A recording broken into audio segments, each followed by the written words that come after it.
How are you friends? అందరు ఎలా ఉన్నారు? అల్లం పేస్ట్ ఎలా తయారు చేయాలో చూపిస్తాను. ముందుగా అల్లాన్ని ఇలా వాష్ చేసుకొని శుభ్రంగా ఇలా చిన్న చిన్న పీసులుగా కట్ చేసుకోవాలి. తర్వాత వెల్లుల్లిని కూడా పొట్టు తీయకండి, పొట్టు తీస్తే దానిలో ఉన్న అంతా పోతుంది. పొట్టు తీయకుండానే ఇలాగే పేస్ట్ చేసుకోవాలన్నమాట. ఎలా చేయాలో చూపిస్తా ఒకసారి.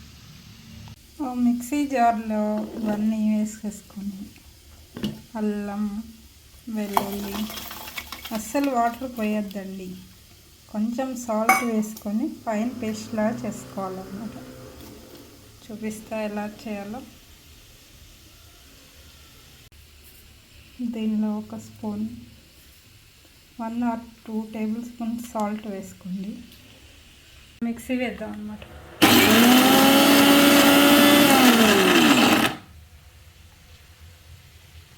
చూసారా ఫ్రెండ్స్, ఫైన్ పేస్ట్ లాగా అయిపోయింది.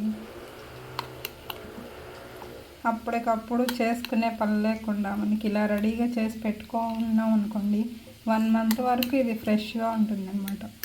ఎయిర్ కంటైనర్ బాక్స్లో ఇలా స్టోర్ చేసుకొని ఫ్రిడ్జ్లో పెట్టుకుంటే 1 month వరకు ఉంటుంది. ఇదేనండి ఈరోజు వీడియో. నచ్చితే చిన్న లైక్ ఇవ్వండి, షేర్ చేయండి, కామెంట్ చేయండి. Thank you for watching friends. Bye.